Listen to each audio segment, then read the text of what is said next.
Hello friends, welcome to centre study. Teaching aptitude के हम 25 most important question को solve कर रहे हैं जो आपके सीयूटी बीएड, यूपी बीएड या जामिया या अलीगढ़ बीएड डीएलएड की तैयारी अगर आप कर रहे हैं तो उसमें काफी हेल्पफुल आपके एंट्रेंस में ये होंगे। दोस्तों, ये वीडियो का पार्ट नंबर 9 है। हमने ऑलरेडी 8 पार्ट को कवर कर चुके हैं जिसमें हमने 25 क्वेश्चंस के 8 पार्ट कवर किए हैं और जो कि एंट्रेंस में आपके पूछे जा सकने वाले क्वेश्चंस हैं, तो आप वो भी इस वीडियो के बाद देख सकते हैं। आइए स्टार्ट करते हैं हमारी वीडियो को। सबसे पहला क्वेश्चन है, विच one of the following is not good quality of good teaching. तो दोस्तों, यहां पर हिंदी में थोड़ा सा मिसप्रिंट है, तो मैं आपके लिए बता दूं कि क्या लिखा हुआ है।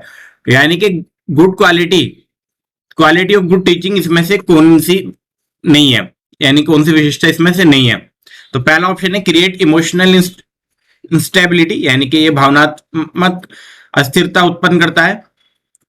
इट रेमेडीज चिल्ड्रंस डिफिकल्टीज, ये बच्चों की कठिनाइयों का निदान करता है। या it eliminates student problem in a classroom, ये कक्षा में छात्रों की समस्याओं का निराकरण करता है। या इट इनरिच स्टूडेंट्स पोटेंशियल, ये छात्रों के सामर्थ्य में बढ़ोतरी करता है। तो इस क्वेश्चन का आंसर दोस्तों हमारा होगा option number 1, it create emotional instability. तो ऑप्शन नंबर 1 इसका हमारा राइट आंसर हो जाएगा। नॉट, क्योंकि नॉट पूछा था, not good quality. Question number 2, what should the teacher do when student are doing writing work in the classroom. शिक्षक को क्या करना चाहिए जब छात्र कक्षा में लिखने का काम कर रहे हो।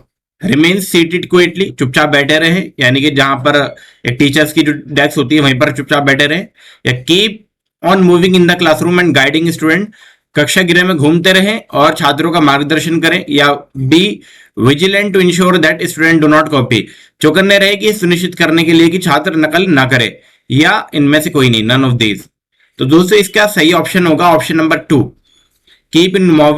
Keep on moving in the classroom and guiding student, यानी कि आपको कक्षा में क्लास में आपको घूमते रहना है टीचर के तौर पे और छात्रों का क्या करना है, मार्गदर्शन करना है, गाइड करना उनको। Question number 3, IQ scores are generally dash correlated with academic performance। IQ score आमतौर पर शैक्षणिक प्रदर्शन से डैश से संबंधित है।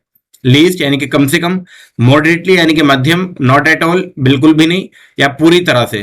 तो दोस्तों, IQ लेवल जो है आपका पूरी तरह से संबंधित है एकेडमिक परफॉर्मेंस को लेकर। तो ऑप्शन नंबर 4 इसका सही हो जाएगा।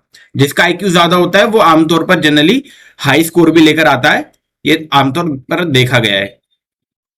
और कभी कभी क्या होता है कि जब स्पेशल आपका जब IQ जब बहुत ज्यादा हाई हो जाता है तो उस केस में फिर बच्चा बहुत ज्यादा थिंक करना चालू कर देता है, डाइवर्जेंट थिंकिंग वो करता है, कन्वर्जेंट थिंकिंग से डाइवर्जेंट थिंकर में कन्वर्ट हो जाता है।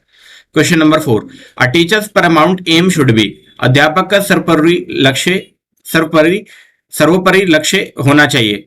प्रोफेशनल डेवलपमेंट यानी कि व्यावसायिक विकास, स्टूडेंट्स वेलफेयर छात्रों का हित, ऑर्गेनाइजेशंस वेलफेयर संस्था का हित, या कम्युनिटी वेलफेयर समाज का हित।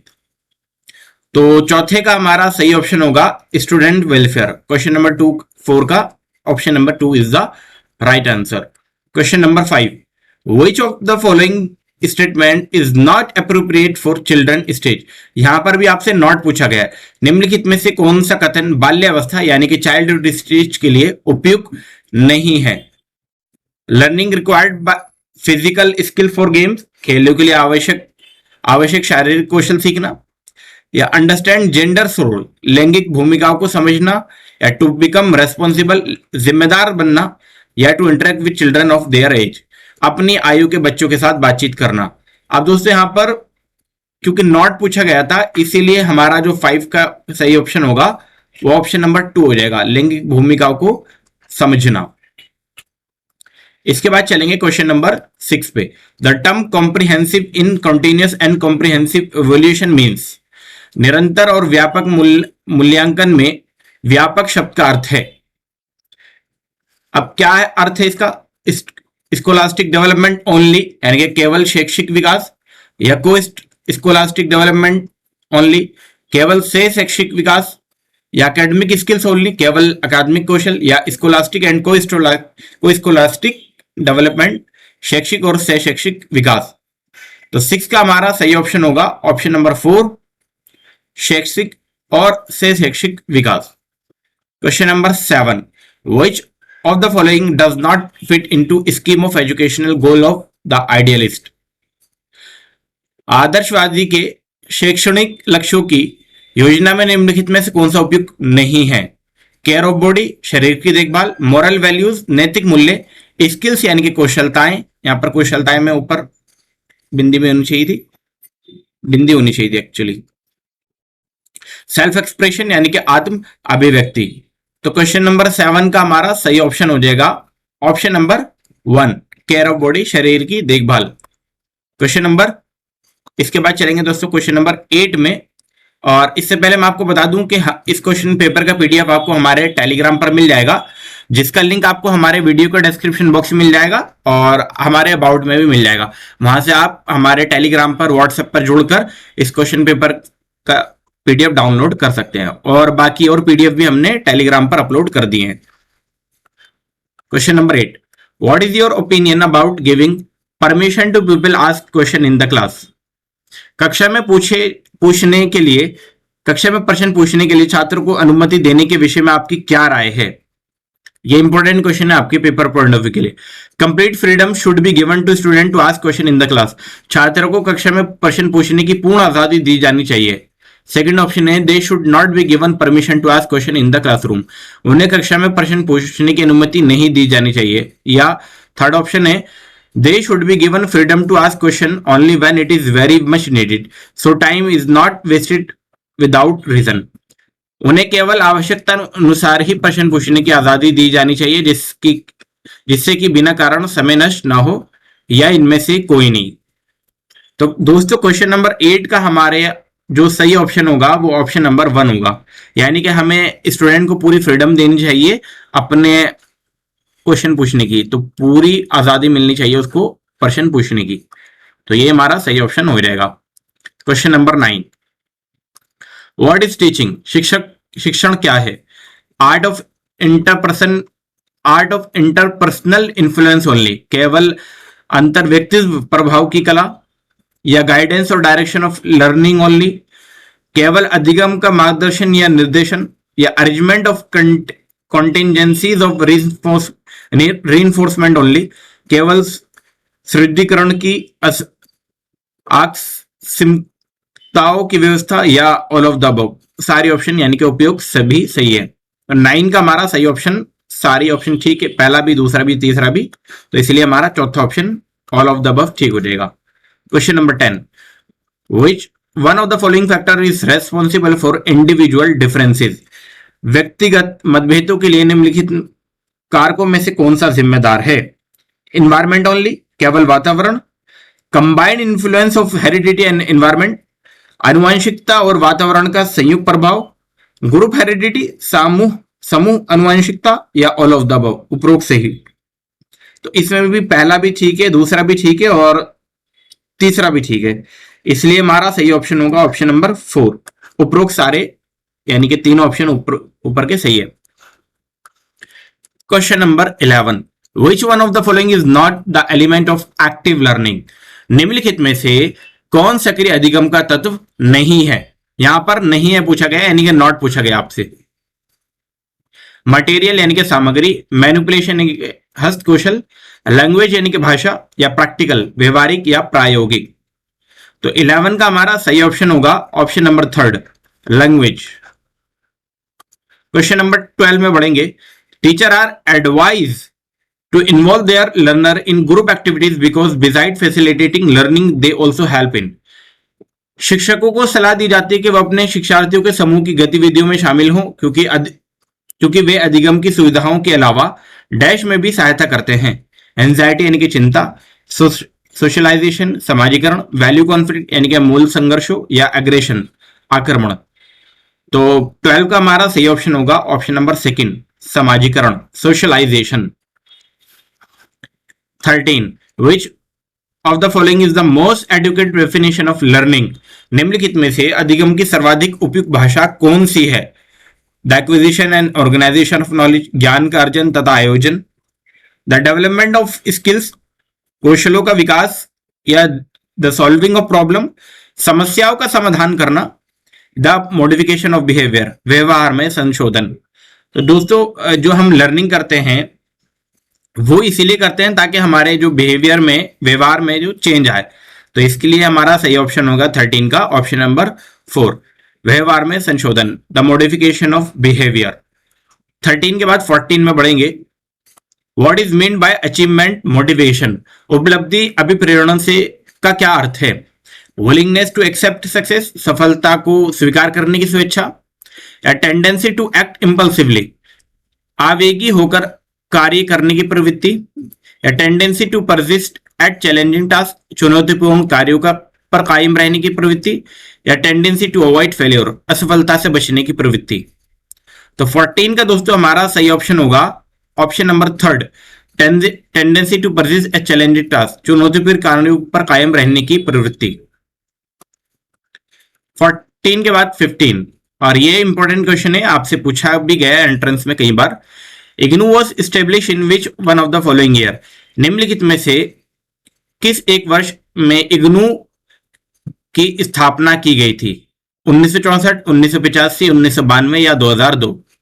तो 15 का हमारा दोस्तों सही ऑप्शन है, इग्नू की जो स्टेब्लिशमेंट हुई थी वो हुआ था 1985, ऑप्शन नंबर 2।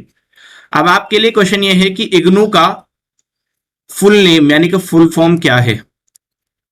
तो इग्नू की फुल फॉर्म आप हमें कमेंट बॉक्स में बताएंगे। क्वेश्चन नंबर 16, और ये क्वेश्चन तो रिपीटेड क्वेश्चन है हर एंट्रेंस में, यानी कि बीएड के मोस्टली एंट्रेंस में ये पूछा जा चुका है। Right to education covers children between the age group of, शिक्षा के अधिकार के अंतर्गत डैश आयु के वर्ग के बच्चे आते हैं, 6 से 14 ईयर, या 6 से 15, या 6 से 17, या 6 से 18? तो ऑलरेडी आप जानते भी होंगे, इसका सही ऑप्शन होगा ऑप्शन नंबर 1, 6 से 14 साल की उम्र के बच्चों को इसके बीच में रखा गया है। Question number 17, which of the following principle is not involve in lesson planning? तो नॉट इन्वॉल्व पूछा गया है, यानी कि लेसन प्लानिंग क्या होता है दोस्तों, अगर आपको नहीं पता है तो मैं आपको बता दूं। लेसन प्लानिंग क्या होता है, जब टीचर पढ़ाने के लिए आता है तो उससे पहले उसको एक लेसन प्लान बनाना होता है कि उसको क्या ऑब्जेक्टिव वो डिसाइड करके आया है, बच्चे क्या सीखेंगे उससे, बच्चों की प्रीवियस नॉलेज क्या हो सकती है, तो उसमें सारी चीजें होती है। तो इसमें क्या है कि पहला ऑप्शन है रिजिडिटी ऑफ प्लानिंग, योजना की हड़ता यानी कि एक तरीके से रिजिडिटी हो, या नॉलेज ऑफ पीपल्स, विद्यार्थियों का ज्ञान हो, या क्लैरिटी ऑफ ऑब्जेक्टिव, उद्देश्यों का स्पष्टता, या नॉलेज ऑफ टीचिंग, शिक्षण का ज्ञान। अब मैंने ऑलरेडी आपको बताया कि विद्यार्थियों का ज्ञान यानी कि प्रीवियस नॉलेज ऑफ पीपल्स होनी चाहिए, तो ये भी ऑप्शन सही है। क्लैरिटी ऑफ ऑब्जेक्टिव जो आप डिसाइड करके आए कि उस लेसन से क्या सीखेगा वो भी क्लैरिटी होनी चाहिए, और नॉलेज ऑफ टीचिंग ये भी होनी चाहिए। क्या नहीं होनी चाहिए, और वही पूछा था, नॉट पूछा गया था, यहाँ पे नहीं शामिल है, तो इसीलिए रिजिडिटी ऑफ प्लानिंग इसमें सही ऑप्शन हो जाएगा। योजना की रिजिडिटी मतलब हम अपने लेसन प्लान को रिजिड ना बनाए, हम अगर कोई चेंज भी करें एट द टाइम, जब पढ़ाते हुए हम चेंज करना चाहें तो चेंज हो जाए, ऐसा बनाए अपने लेसन प्लान को। तो इसलिए ऑप्शन 1 इसका सही था। 18, the objective of education is all round development of the child, which one of the following is not included in his development? शिक्षा का उद्देश्य बच्चों का सर्वांगीण विकास है, निम्न में से कौन उसके विकास में शामिल नहीं है? फिजिकल डेवलपमेंट यानी कि शारीरिक विकास, इंटेलिजेंस डेवलपमेंट बुद्धि विकास, मोरल एंड स्पिरिचुअल डेवलपमेंट नैतिक और आध्यात्मिक विकास, या इकोनॉमिक डेवलपमेंट आर्थिक विकास? तो दोस्तों क्वेश्चन नंबर 18 का हमारा सही ऑप्शन होगा ऑप्शन नंबर 4, आर्थिक विकास यानी कि इकोनॉमिक डेवलपमेंट। 18 के बाद question number 19, the Montessori method Lay's the maximum emphasis on which of the following? Montessori पद्धति निम्न में से किस पर अधिकतम महत्व देती है, अधिक महत्व देती है?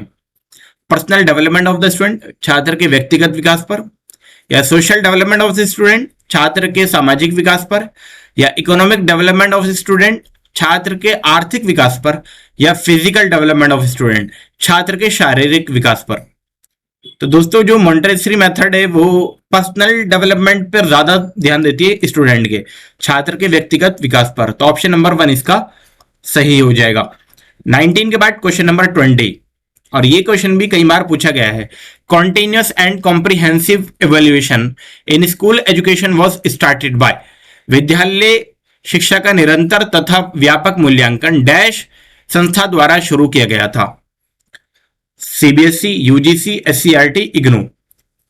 अब इसका सही ऑप्शन होगा क्वेश्चन नंबर 20 का हमारा option number 1, CBSE, central board of secondary education. दोस्तों यहां पर जो आया है कंटिन्यूअस एंड कॉम्प्रिहेंसिव इवैल्यूएशन, इसको हम सीसीई के नाम से भी जानते हैं। सीसीई का मतलब कॉन्टिन्यूअस एंड कॉम्प्रिहेंसिव इवैल्यूएशन। अब मैंने आपको फुल फॉर्म बता दी सीबीएसई की, central board of secondary education. आपको बतानी है यूजीसी, एससीईआरटी और इग्नू। इग्नू की सब मैंने आपसे पूछ लिए, इनकी आपको फुल फॉर्म भी कमेंट बॉक्स में बतानी है। और इनके एस्टेब्लिशमेंट ये कब कब आए थे, इनफैक्ट सीबीएसई भी कब आया था ये भी आपको होमवर्क में बताना है कि कम व्हेन एस्टेब्लिशमेंट, इनका एस्टेब्लिश कब हुए थे ये। तो ये भी आप कमेंट बॉक्स में हमें बताएंगे, क्योंकि ये क्वेश्चन आपके एंट्रेंस में बार बार पूछे गए हैं, तो इसलिए आप इनको बहुत अच्छे से याद कर लेंगे। Question number 21, which one of the following is taken care while designing the syllabus. पाठ्यक्रम के रूपांकन यानी कि डिजाइनिंग के दौरान निम्नलिखित में से किसका ध्यान रखा जाता है। टीचिंग मेथड यानी कि शिक्षण विधि, स्कूल यानी कि विद्यालय, ऑब्जेक्टिव एजुकेशन, शिक्षा के उद्देश्य, या इंटरेस्ट ऑफ स्टूडेंट, छात्रों की रुचियां। तो दोस्तों क्वेश्चन नंबर 21 का हमारा सही ऑप्शन होगा option number 3, objective of education, शिक्षा का उद्देश्य। 22, a professional teacher should have, एक पेशेवर शिक्षक में डैश होना चाहिए। कमांड ओवर लैंग्वेज ओनली, केवल भाषा पर नियंत्रण। Introduce the lesson before teaching only, सिर्फ पार्ट के बारे में उसे पढ़ाने से पहले बताएं, या कमांड ओवर सब्जेक्ट ओनली, केवल विषय पर नियंत्रण, या ऑल ऑफ द अबव। तो इसका सही ऑप्शन होगा ऑल ऑफ द अबव, यानी कि ऊपर के तीनों के ऑप्शन ठीक थे, इसीलिए हमारा ऑल ऑफ द अबव वाला सही हो जाएगा।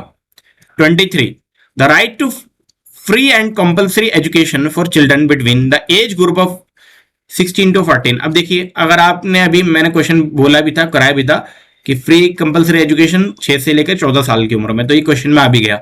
Has been inserted in Indian constitution as, अब कौन सा आर्टिकल था वो पूछ रहा आपसे। 6 से 14 साल की आयु के समूह के बच्चों के लिए निःशुल्क और अनिवार्य शिक्षा का अधिकार भारतीय संविधान में डैश के रूप में अंतर्निविष्ट किया गया है।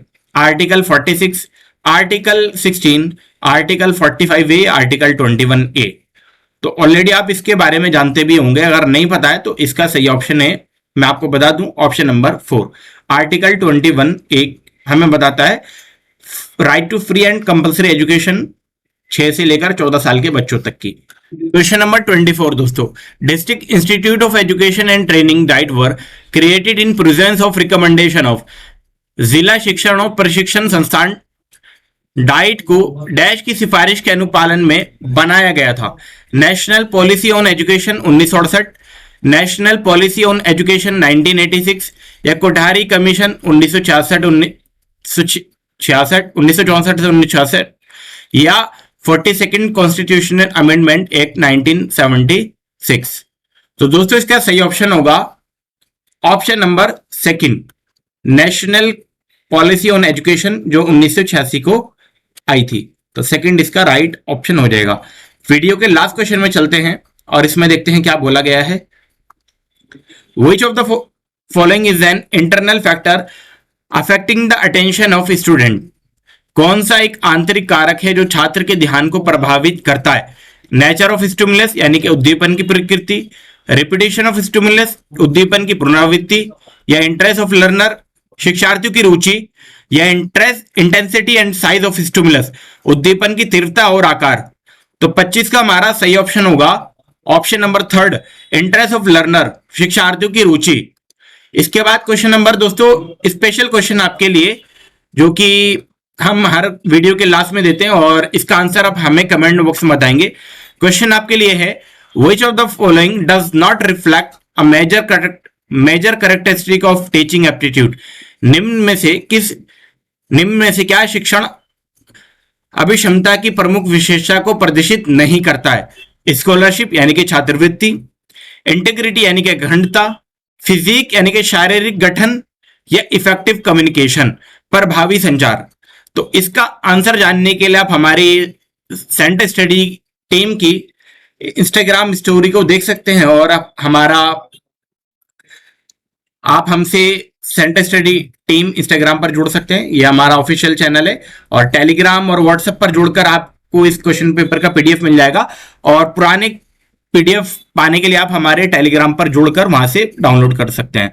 अगर आप चैनल पर नए हैं तो दोस्तों चैनल को सब्सक्राइब करना ना भूलें और अपने दोस्तों में भी शेयर करें हमारे चैनल को, जो बीएड, डीएलएड, सीटेट या स्टेट की किसी भी चीज की तैयारी कर रहे हैं। और अगर आपको वीडियो पसंद आई तो लाइक जरूर करके जाए और भी आने वाली वीडियोस के लिए बेल आइकन को भी जरूर दबाएं। बहुत बहुत शुक्रिया आपका।